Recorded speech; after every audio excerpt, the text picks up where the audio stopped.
dos companheiros. Eu não sei se esse som aumenta um pouquinho mais, porque isso facilitaria a minha voz já rouca. Esse aqui acho que está melhor, Stuka. Querido companheiro Wagner, presidente da CUT, querido companheiro Aloysio Mercadante, ex-senador, ex-deputado federal, ex-ministro da Ciência e Tecnologia, ex-ministro da Educação, ex-ministro da Casa Civil da presidenta Dilma. Porra, se eu tivesse tantos títulos assim, eu seria presidente da República.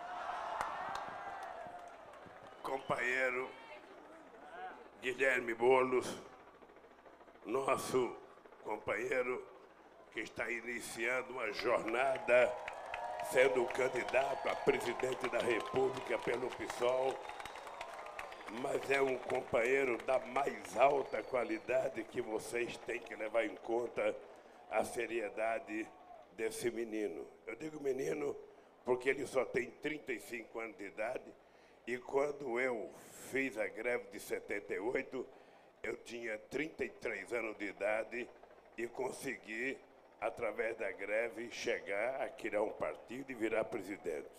Você tem futuro, meu irmão. É só não desistir nunca.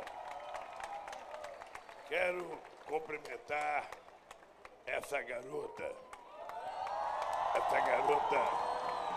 bonita, garota militante do PCdoB, que também está fazendo a sua primeira experiência como candidata a presidenta da República pelo PCdoB,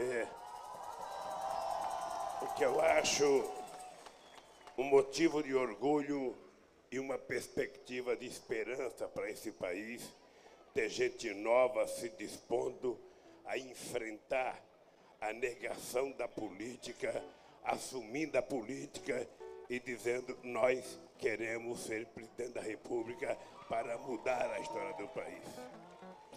Quero agradecer a companheira dessa mulher.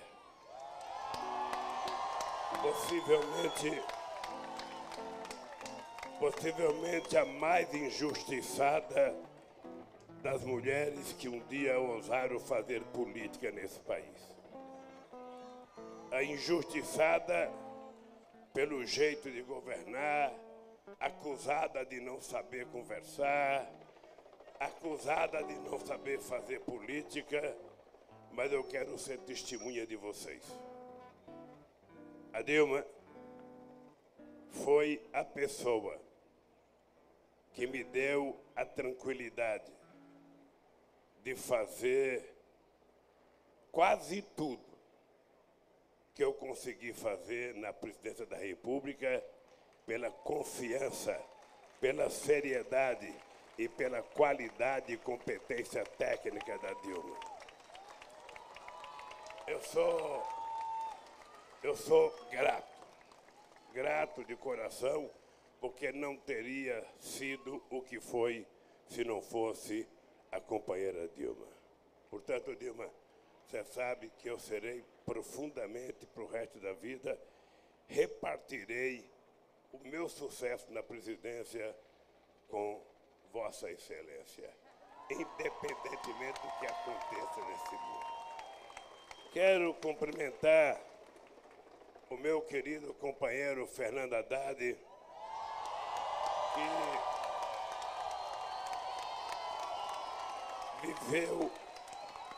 viveu o melhor período de investimento na educação brasileira nesse país.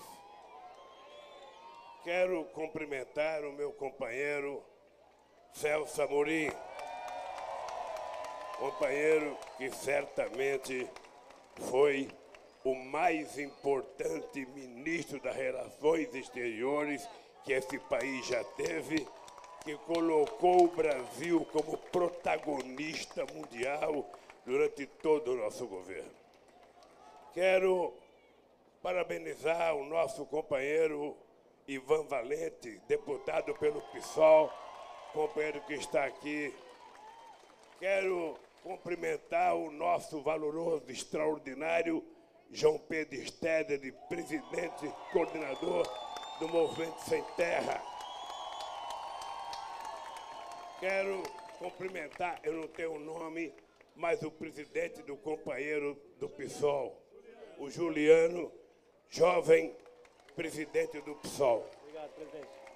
Quero cumprimentar o nosso querido escritor Fernando de Moraes, que está escrevendo uma biografia do meu governo que nunca termina, porra. Eu estou quase para morrer e não termina a minha biografia. Quero cumprimentar o nosso querido companheiro Paulo Pimenta, líder do PT, o homem que tem o blog dos deputados mais importante em Brasília e o cidadão que melhor tem enfrentado o Moro e a Operação Lava Jato naquilo que são os defeitos dela. Parabéns, companheiro Pimenta. Quero cumprimentar o índio mais esperto do Brasil, o presidente do Piauí, o governador do Piauí, o companheiro Wellington, está cumprindo o 3º mandato e pelo andar das pesquisas, ele está a caminho de cumprir o 4º mandato como governador do estado do Piauí. Quero aqui cumprimentar o companheiro Emídio, tesoureiro do PT, ex-prefeito de Osasco, que tem trabalhado incansavelmente para a gente recuperar o papel do PT na história desse país. Quero cumprimentar o companheiro Orlando Silva, presidente, ou melhor, deputado do PCdoB. Quero cumprimentar o nosso companheiro índio, que é da Intersindical, é um companheiro de muita qualidade. Quero cumprimentar o presidente da CTB, que está aqui, companheiro Adilson, que é um companheiro também muito importante no movimento sindical. Quero cumprimentar a nossa companheira Gleice Hoffmann, a nossa querida presidenta do nosso partido. Quero cumprimentar o companheiro Luiz Marinho, presidente do PT, ministro do Trabalho, ministro da Previdência, contar 2 coisas do Marinho. O Marinho foi catador de algodão, catador de café e catador de amendoim em Santa Fé. O Marinho foi pintor na Volkswagen. O Marinho foi presidente desse sindicato. O Marinho foi presidente da CUT. O Marinho foi certamente o mais importante ministro de Trabalho no meu governo. E o Marinho foi o melhor ministro da Previdência, que foi o ministro que acabou com as filas na Previdência. E o Marinho foi o melhor prefeito que São Bernardo teve. E agora é o nosso presidente estadual. Quero cumprimentar o nosso senador, nosso querido Lindbergh, grande Lindbergh, que eu conheci ainda na campanha para derrubar o Collor. Tentei tirá-lo do PCdoB para levar para o PT, mas a minha relação de amizade com João Amazonas era tão forte que eu não tive coragem de conversar com ele. Quero cumprimentar aqui, gente, eu não tenho o nome de todo mundo, eu quero cumprimentar, chamar aqui o Wagner, presidente do Sindicato dos Metalúrgicos de São Bernardo, e o companheiro Moisés. Eu quero... é que está ali atrás, eu não estou vendo o nosso companheiro, senador da República, não vereador, mas futuro senador, Eduardo Suplicy, que está aqui.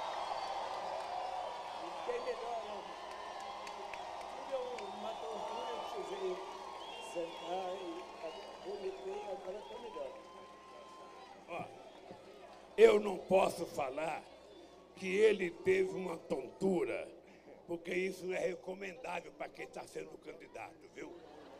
Eu vou dizer que você estava sentado ali conversando com eleitores, tá bem? médico que me chamou.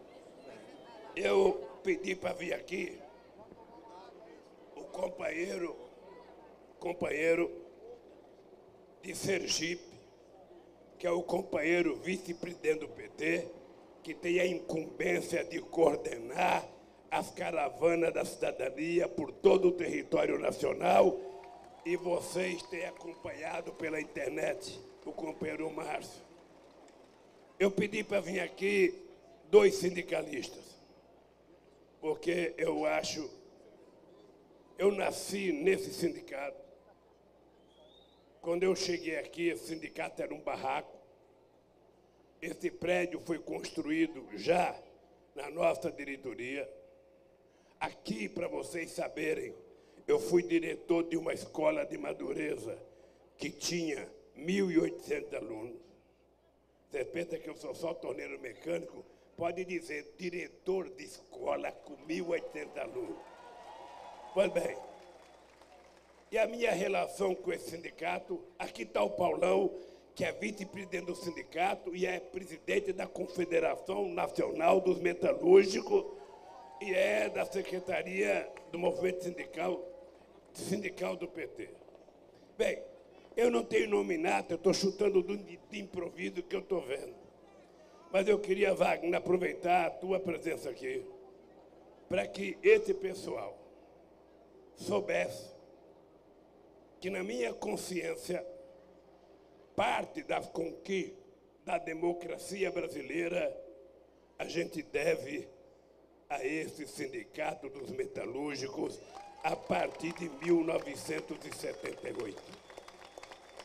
Aqui foi minha escola.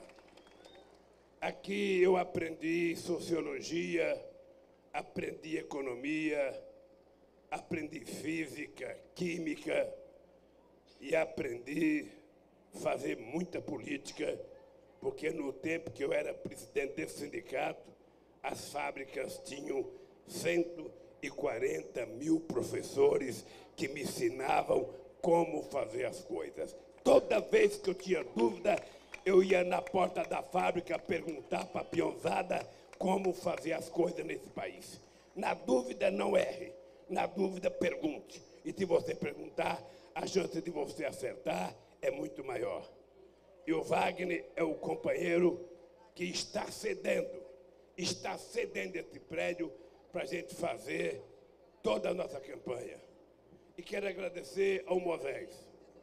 O Moisés é companheiro do Wagner, é o diretor financeiro do sindicato, e é um companheiro que nunca se negou a contribuir com o movimento social, a contribuir com outras tarefas da democracia, não para partido político, mas para o movimento social. Esse sindicato nunca negou absolutamente nada.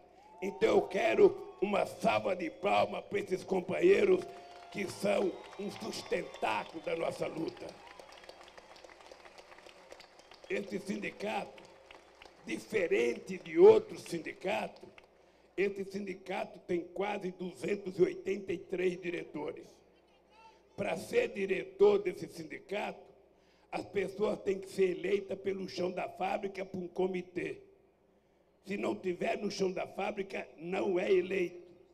E depois de eleito no membro do comitê, se escolhe os que vão ser diretor do sindicato, e tem a diretoria executiva, mas tem 283 pessoas que são diretores e que são conselheiros.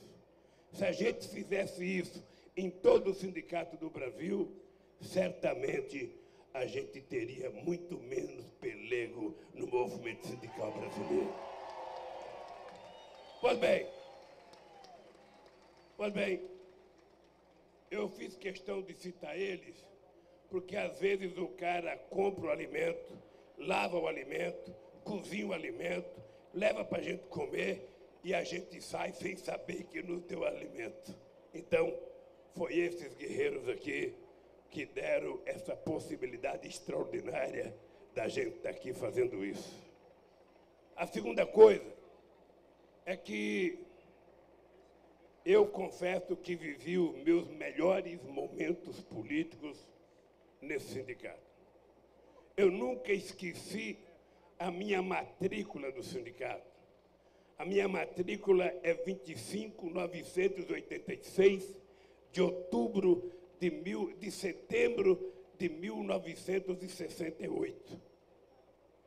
E de lá para cá, eu mantenho uma relação com esse sindicato, que eu acho que é a relação mais forte, porque qualquer presidente que tem aqui, Vicentinho já foi presidente, Meneghelli já foi presidente, Guiba já foi presidente, Zé Nobre já foi presidente, Feijó já foi presidente, quem mais? O Guiba, já falei, agora o Vagnão, e por todos eles eu sou tratado como se ainda fosse presidente desse sindicato pela relação que nós ficamos. Mas daqui ao Rafael, foi o penúltimo presidente aqui. Eu queria dizer para vocês que eu estou contando isso para tentar chegar ao que eu quero dizer para vocês. Em 1979, esse sindicato fez uma das greves mais extraordinárias. E nós conseguimos fazer um acordo com a indústria automobilística que foi talvez o melhor. E eu tinha uma comissão de fábrica com 300 trabalhadores. E o acordo era bom. E eu resolvi levar o acordo para a Assembleia. E resolvi pedir para a comissão de fábrica ir mais cedo para conversar com a peãozada. E eu fazia assembleia de manhã para evitar que o pessoal bebesse um pouquinho à tarde. Porque quando a gente bebe um pouquinho, a gente fica mais ousado. Mesmo assim, não evitava, porque o cara levava litro de conhaque dentro da mala. E eu ainda passava e tomava uma dosinha para a garganta ficar melhor. Coisa que não aconteceu hoje. Pois bem, nós começamos a colocar o acordo em votação. E 100 mil pessoas no estado da Vila Euclides não aceitavam o acordo. Era o melhor possível.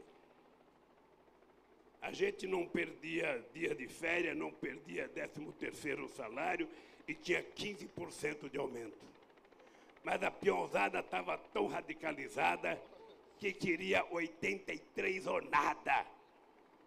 E nós conseguimos. E aí passamos um ano sendo chamado de pelego pelos trabalhadores. A gente, Guilherme, ia na porta de fábrica, a peãozada, ô Jorge Viana, está aqui o meu querido senador do Acre, que eu não vi, ele é baixinho, nosso querido companheiro, foi governador, foi prefeito, agora é senador do Acre. Obrigado pela presença, companheiro Jorge.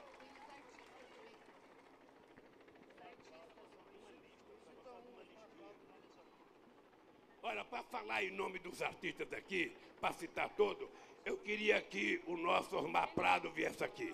Ele é o decano. Osmar Prado. Olha, tem muita gente aqui. Renegado. Olha.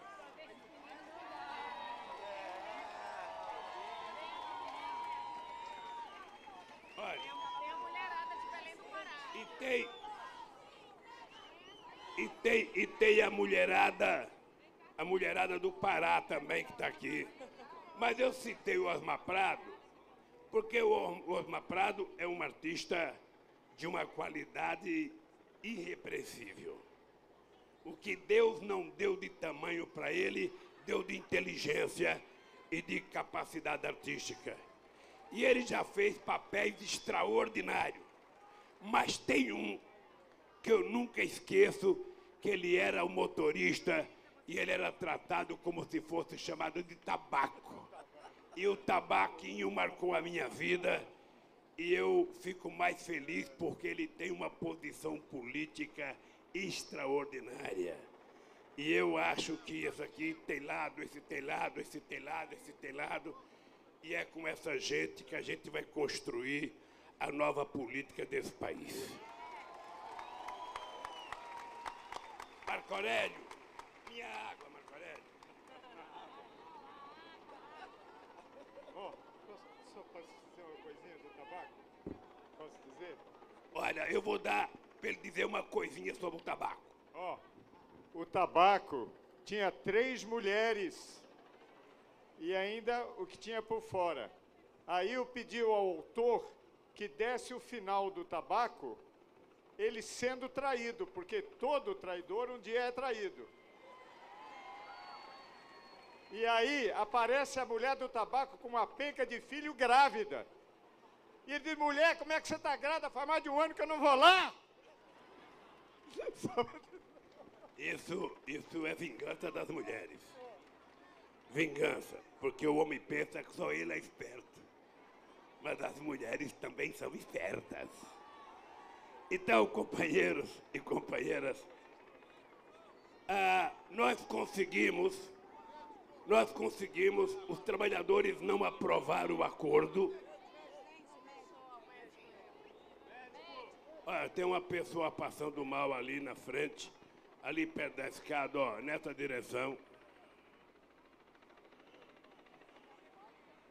Chegou o médico aí? Olha, gente, se tiver um médico aqui, por favor. Hein? Tem uma médica que vai passar e vai chegar aí. Segura ela aí que tem uma médica que está indo para aí. Ela está ali perto daquelas câmeras de televisão ali. Olha lá, aquele pessoal que está levantando a mão. Muito bem. Espero que não tenha sido a minha voz, porque se for, eu tenho que parar de falar. Mas eu ia dizendo para vocês, que nós não conseguimos aprovar a proposta que eu considerava boa, e o pessoal, então, passou a desrespeitar a diretoria do sindicato. E eu ia na porta de fábrica, ninguém parava. E a imprensa escrevia, Lula fala para os ouvidos moucos dos trabalhadores. Nós levamos 1 ano para recuperar o nosso prestígio na categoria. E eu fiquei pensando com ar de vingança. Os trabalhadores dizem que pode fazer 100 dias de greve, 400 dias de greve, que eles vão até o fim, pois eu vou testá-los em 1980. E fizemos a maior greve da nossa história. A maior greve. 41 dias de greve, com 17 dias de greve eu fui preso, e os trabalhadores começaram, depois de alguns dias, furar a greve.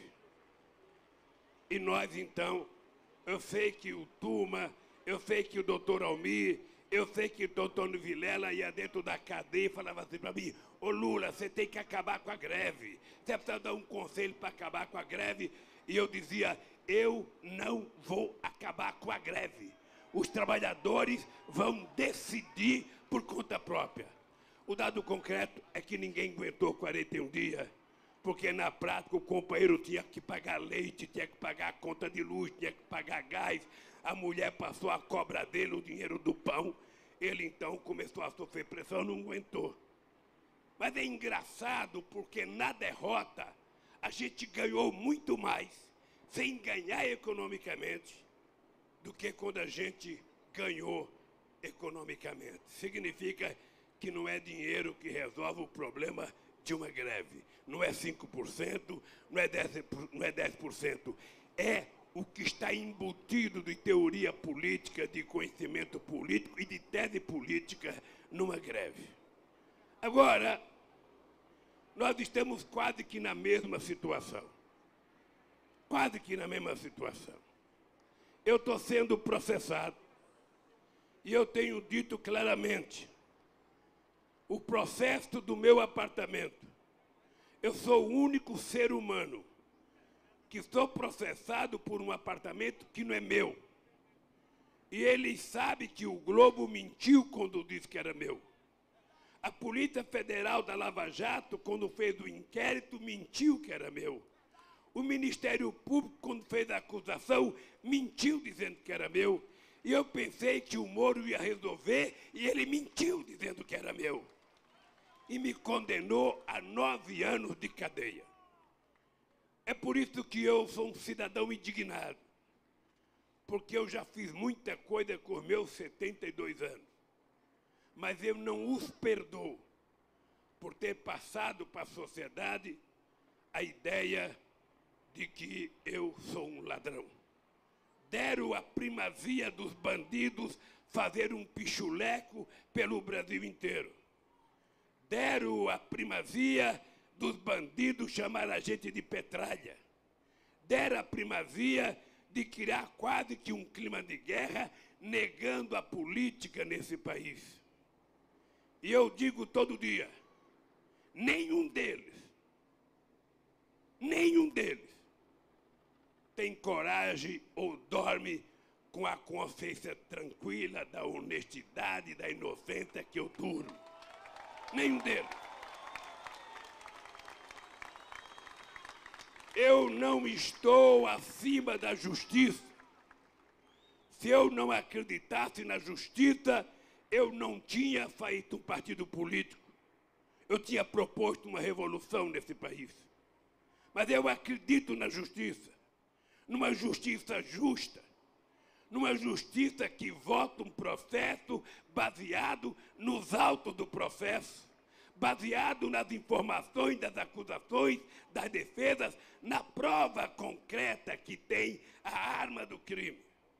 O que eu não posso admitir é um procurador que fez um PowerPoint e foi para a televisão dizer que o PT é uma organização criminosa que nasceu para roubar o Brasil e que o Lula, por ser a figura mais importante desse partido, o Lula é o chefe. E, portanto, se o Lula é o chefe, diz o procurador, eu não preciso de provas, eu tenho convicção. Eu quero que ele guarde a convicção dele para os comparsas deles, para os asseclas deles, e não para mim. Não para mim. Certamente um ladrão não estaria exigindo prova. Estaria de rabo preso, com a boca fechada, torcendo para a imprensa não falar o nome dele. Eu tenho mais de 70 horas de jornal nacional me triturando. Eu tenho mais de 70 capas de revistas me atacando. Eu tenho mais de milhares de páginas de jornais e matérias me atacando. Eu tenho mais a Record me atacando. Eu tenho mais a Bandeirante me atacando. Eu tenho mais a rádio do interior, a rádio de outros estados. E o que eles não se dão conta é que quanto mais eles me atacam, mais cresce a minha relação com o povo brasileiro.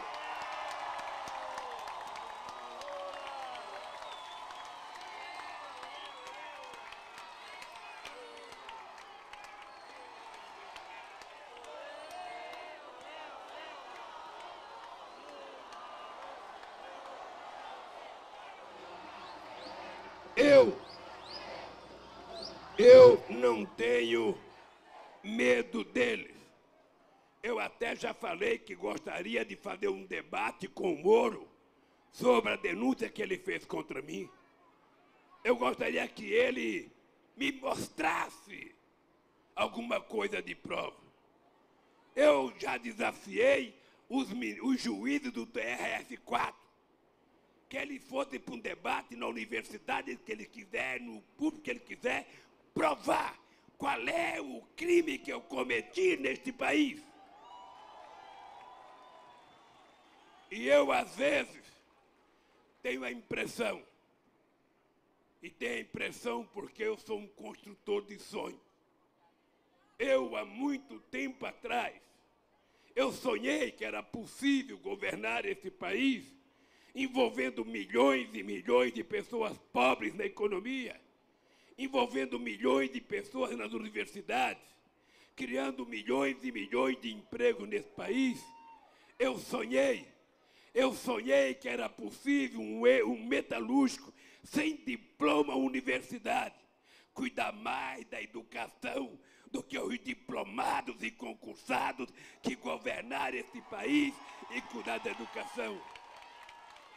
Eu sonhei que era possível a gente diminuir a mortalidade infantil, levando leite, feijão e arroz para que as crianças pudessem comer todo dia. Eu sonhei que era possível pegar os estudantes da periferia e colocá-los nas melhores universidades desse país, para que a gente não tenha juízes e procuradores só da elite. Daqui a pouco nós vamos ter juízes e procuradores nascidos na favela de Heliópolis, nascidos em Itaquera, nascidos na periferia. Nós vamos ter muita gente do Sem Terra, do MTST, da CUT formada. Esse crime eu cometi. Eu cometia esse crime que eles não querem que eu cometa mais. É por conta desse crime que já tem uns 10 processos contra mim. E se for por esses crimes de colocar pobre na universidade, negro na universidade, pobre comer carne, pobre comprar carro, pobre viajar de avião, pobre fazer sua pequena agricultura, ser microempreendedor, ter sua casa própria. Se esse é o crime que eu cometi, eu quero dizer, eu vou continuar sendo criminoso nesse país, porque vou fazer muito mais. Vou fazer muito mais.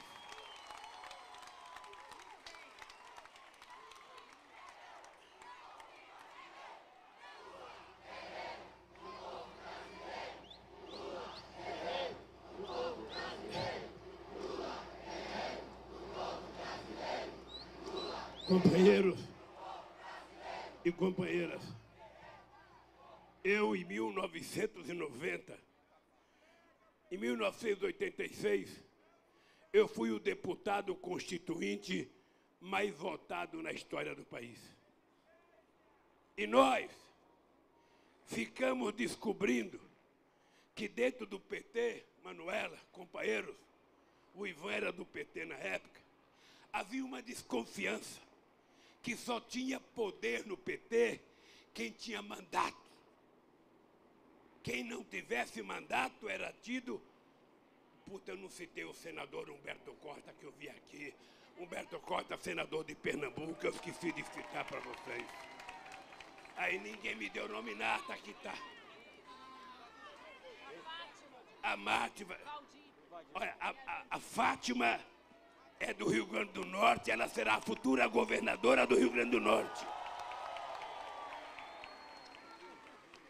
Esse aqui, junto com Paulo Pimenta, é o companheiro que mais briga e mais denuncia a Lava Jato.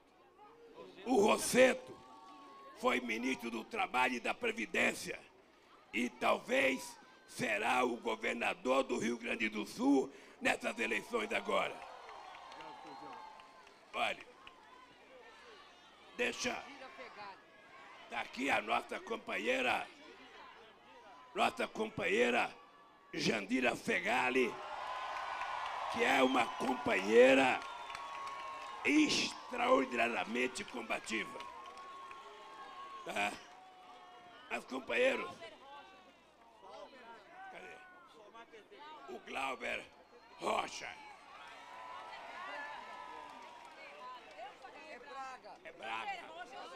É Braga, pô.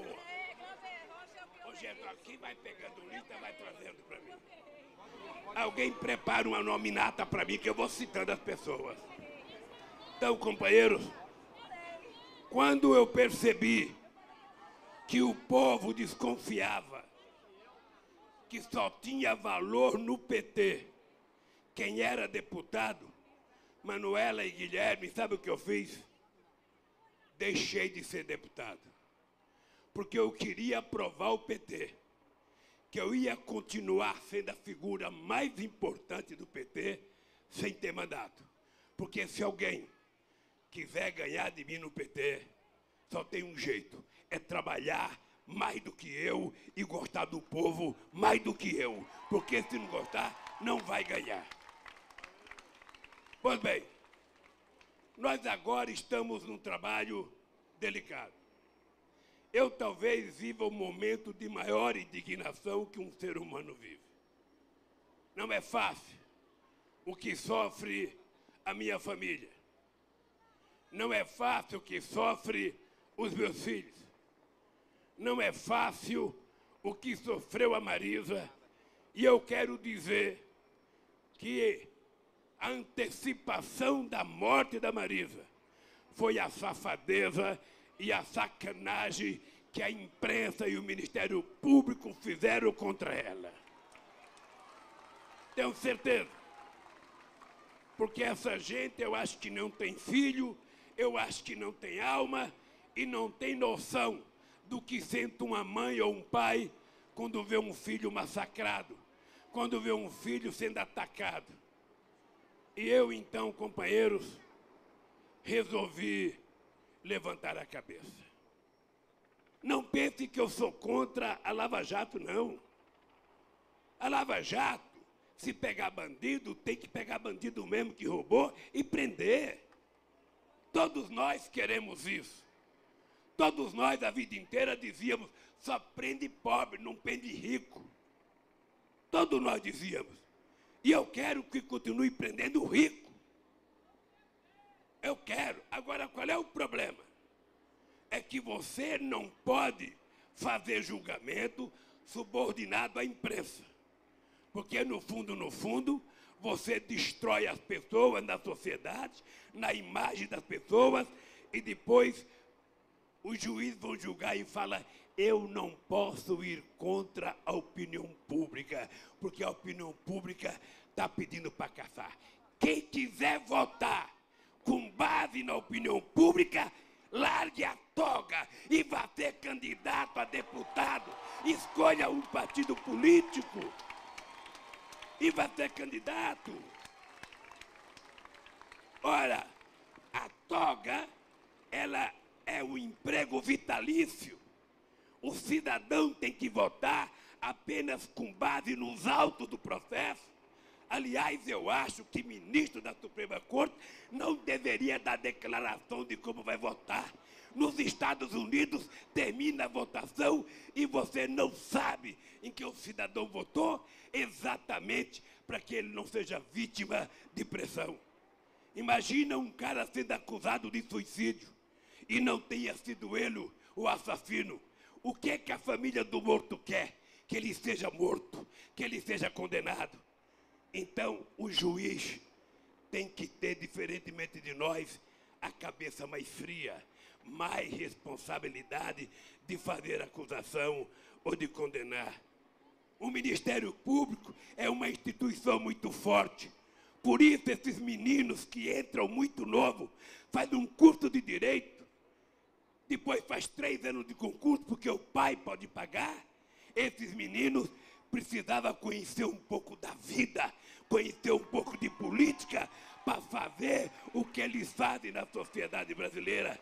Tem uma coisa chamada responsabilidade. E não pense que quando eu falo assim, eu sou contra. Eu fui presidente, indiquei 4 procuradores e fiz discurso em todas as posses. E eu dizia: quanto mais forte for a instituição, mais responsável os seus membros têm que ser. Você não pode condenar a pessoa pela imprensa, para depois você julgá-la. Vocês estão lembrados que quando eu fui prestar depoimento lá em Curitiba, eu disse para o Moro: você não tem condições de me absolver, porque a Globo está exigindo que você me condene e você vai me condenar. Pois bem, eu acho que tanto o TRF4 quanto o Moro, a Lava Jato e a Globo, elas têm um sonho de consumo. O sonho de consumo é que, primeiro, o golpe não terminou com a Dilma.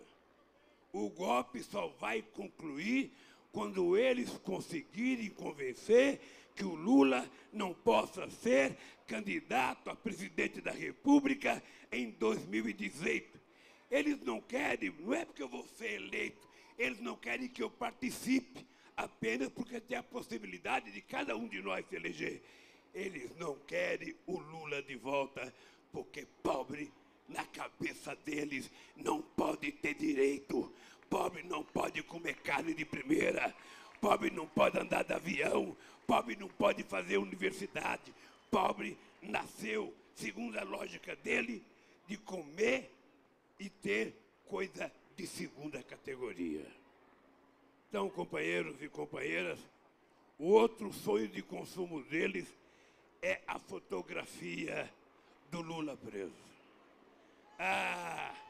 Eu fico imaginando a tesão da Veja colocando a capa minha preta. Eu fico imaginando a tesão da Globo colocando uma fotografia minha presa. Eles vão ter orgasmo múltiplo. Eles decretaram a minha prisão. E deixa eu contar uma coisa para vocês. Eu vou atender o mandato deles. E vou atender porque eu quero fazer a transferência de responsabilidade. Eles acham que tudo que acontece nesse país acontece por minha causa. Eu já fui condenado a 3 anos de cadeia, porque um juiz em Manaus entendeu que eu não preciso de arma. Eu tenho uma língua felina, então era preciso fazer o Lula calar, porque se ele não calar, ele vai continuar falando frases como eu falei, tá chegando a hora da onça beber água, e os camponeses mataram um fazendeiro, e eles acham que essa frase minha era senha. O que é que eu quero transferir de responsabilidade? Eles já tentaram me prender por obstrução de justiça. Não deu certo. Eles agora querem me pegar numa prisão preventiva, que é uma coisa mais grave, porque não tem habeas corpus. O Vacari já está preso há 3 anos. O Marcelo Odebrecht gastou 400 milhões e não teve habeas corpus. Eu não vou gastar um tostão, mas eu vou lá com a seguinte crença. Eles vão descobrir pela primeira vez o que eu tenho dito todo dia. Eles não sabem que o problema desse país não chama-se Lula. O problema desse país chama-se vocês, a consciência do povo, o Partido dos Trabalhadores, o PCdoB, o MST, o MTST. Eles sabem que tem muita gente. E aquilo que a nossa pastora diz, e eu tenho dito todo o discurso, não adiantam tentar evitar que eu ande por esse país, porque tem milhões e milhões de Lula, de Bolo, de Manuela, de Dilma Rousseff para andar por mim. Não adianta tentar acabar, sabe, com as minhas ideias. Elas já estão pairando no ar e não tem como prendê-las. Não adianta tentar parar o meu sonho, porque quando eu parar de sonhar, eu sonharei pela cabeça de vocês e pelo sono de vocês. Não adianta achar que tudo vai parar o dia que o Lula tiver infarte. É bobagem, porque o meu coração baterá pelo coração de vocês, e são milhões de corações. Não adianta eles acharem que vão fazer com que eu pare. Eu não pararei porque eu não sou mais um ser humano. Eu sou uma ideia misturada com a ideia de vocês. E eu tenho certeza que companheiros como Sem Terra, MTST, os companheiros da CUT, do movimento sindical, sabem. E essa é uma prova. Essa é uma prova. Eu vou cumprir o mandato. E vocês vão ter que se transformar, cada um de vocês não vão mais chamar Chiquinha, Joãozinho, Zezinho, Albertinho, todos vocês daqui para frente vão virar Lula e vão andar por esse país fazendo o que você tem que fazer. E é todo dia, é todo dia. Eles têm que saber que a morte de um combatente não para a revolução. Eles têm que saber. Eles têm que saber que nós vamos fazer definitivamente uma regulação dos meios de comunicação para que o povo não seja vítima das mentiras todo santo dia. Eles têm que saber que vocês, quem sabe, são até mais inteligentes do que eu e poderão queimar os pneus que vocês tantos queimam, fazer as passeatas que tanto vocês queimam, fazer as ocupações no campo e na cidade. Parecia difícil a ocupação de São Bernardo. E amanhã vocês vão receber a notícia de que ganharam o terreno que vocês invadiram. Portanto, companheiros, eu tive chance agora. Eu estava no Uruguai, entre Livramento e Rivera. E as pessoas diziam assim para mim: Lula, você dá uma voltinha ali, é só atravessar a rua, finge que vai comprar um whiskyzinho, você está no Uruguai junto com o Pepe Mujica e vai embora e não volta mais de pedacinho político. Ô Lula, você pode ir na Embaixada da Bolívia, você pode ir na Embaixada do Uruguai, ô Lula, vai na Embaixada da Rússia, ô Lula, vai na Embaixada de quem? De lá você pode ficar falando. Eu falei, eu não tenho mais idade. A minha idade é enfrentá-los de olho no olho. E eu vou enfrentá-los aceitando cumprir o mandato. Eu quero saber quantos dias eles vão pensar que estão me prendendo. E quanto mais dias eles me deixarem lá, mais Lula vai nascer nesse país e mais gente vai querer brigar nesse país. Porque a democracia não tem limite, não tem hora para a gente brigar. Por isso que eu estou fazendo uma coisa muito consciente, mas muito consciente. Eu falei para os companheiros, se dependesse da minha vontade, eu não iria, mas eu vou. Eu vou porque eles vão dizer a partir da manhã que o Lula está foragido, que o Lula está escondido. Não, eu não estou escondido, eu vou lá na barba deles, para eles saberem que eu não tenho medo, para eles saberem que eu não vou correr e para eles saberem que eu vou provar a minha inocência. Eles têm que saber disso. Tá? E façam o que quiserem. Façam o que quiserem. Eu vou terminar com uma frase que eu peguei em 1982, numa menina de 10 anos em Catanduva, que eu não sei quem é. E essa frase não tem autor. A frase dizia: os poderosos podem matar uma, duas ou 3 rosas, mas jamais conseguirão deter a chegada da primavera.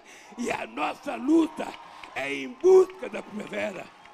Eles têm que saber que nós queremos mais casa, nós queremos mais escola, nós queremos menos mortalidade, nós não queremos repetir a barbaridade que fizeram com a Marielle no Rio de Janeiro, nós não queremos repetir a barbaridade que fazem com meninos negros na periferia desse país, nós não queremos mais que volte a desnutrição, a mortalidade por desnutrição nesse país. Nós não queremos mais que um jovem não tenha esperança de entrar na universidade, porque nesse país, esse país é tão cretino que ele foi o último país do mundo a ter uma universidade. O último, todos os países mais pobres tiveram, porque eles não queriam que a juventude brasileira estudasse. E falaram que custava muito fazer escola. É se perguntar quanto custou não fazer há 50 anos atrás. Então eu quero que vocês saibam que eu tenho orgulho, profundo orgulho, de ter sido o único presidente da República sem ter um diploma universitário. Mas sou o presidente da República que mais fiz universidade na história desse país, para mostrar para essa gente que não confunda inteligência com quantidade de anos da escolaridade. Isso não é inteligência, é conhecimento. Inteligência é quando você sabe tomar decisão. Inteligência é quando você tem lado. Inteligência é quando você não tem medo de discutir com os companheiros aquilo que é prioridade. E a prioridade desse país é garantir que esse país volte a ter cidadania. Não vão vender a Petrobras. Vamos fazer uma nova Constituinte. Vamos revogar a lei do petróleo que eles estão fazendo. Não vamos deixar vender o BNDES. Não vamos deixar vender a Caixa Econômica. Não vamos deixar destruir o Banco do Brasil. E vamos fortalecer a agricultura familiar, que é responsável por 70% do alimento que nós comemos nesse país. É com essa crença, companheiros, de cabeça erguida, como eu estou falando com vocês, que eu quero chegar lá e falar para o delegado: estou à sua disposição. E a história, daqui a alguns dias, vai provar que quem cometeu o crime foi o delegado que me acusou, foi o juiz que me julgou e foi o Ministério Público que foi liviano comigo. Por isso, companheiros, eu não tenho lugar no meu coração para todo mundo. Mas eu quero que vocês saibam, se tem uma coisa que eu aprendi a gostar nesse mundo, é da minha relação com o povo. Quando eu pego na mão de um de vocês, quando eu abraço um de vocês, quando eu beijo, porque agora estou beijando homem e mulher igualzinho, não mistura mais. Quando eu beijo um de vocês, eu não estou beijando com segundas intenções. Eu estou beijando porque quando eu era presidente, eu dizia: eu vou voltar para onde eu vim. E eu sei quem são meus amigos eternos e quem são os amigos eventuais. Os de gravatinha que iam atrás de mim, agora desapareceram. E quem está comigo é aqueles companheiros que eram meus amigos antes de eu ser presidente da República. É aqueles que comiam rabada aqui no Zerão. É aqueles que comiam frango com polenta ali no Demarque. É aqueles que tomavam caldo de mocotó no Zelão. Esses continuam sendo os nossos amigos. É aqueles que têm coragem de invadir um terreno para fazer casa. É aqueles que têm coragem de fazer uma greve contra a Previdência. É aqueles que têm coragem de fazer, sabe, uma greve ou ocupar um campo para fazer uma fazenda produtiva. É aqueles que, na verdade, precisam do Estado. Então, companheiros, eu vou dizer uma coisa a vocês. Vocês vão perceber que eu sairei dessa maior, mais forte, mais verdadeiro e inocente, porque eu quero provar que eles é que cometeram o crime, um crime político de perseguir um homem que tem 50 anos de história política. E por isso eu sou muito grato. Eu não tenho como pagar a gratidão, o carinho e o respeito que vocês têm dedicado por mim nesses tantos anos. E quero dizer a você, Guilherme, e a Manuela, quer dizer a vocês dois, que para mim é motivo de orgulho pertencer a uma geração que está, no final dela, vendo nascer dois jovens disputando o direito de ser presidente da República desse país. Por isso, companheiros, um grande abraço. Pode ficar certo, esse pescoço aqui não baixa. A minha mãe já fez o pescoço curto para ele não baixar. E não vai baixar, porque eu vou de cabeça erguida e vou sair de peito estufado de lá, porque eu vou provar a minha inocência. Um abraço, companheiros. Obrigado, mas muito obrigado a todos vocês pelo que vocês me ajudaram. Um beijo, querido. Muito obrigado. Lula.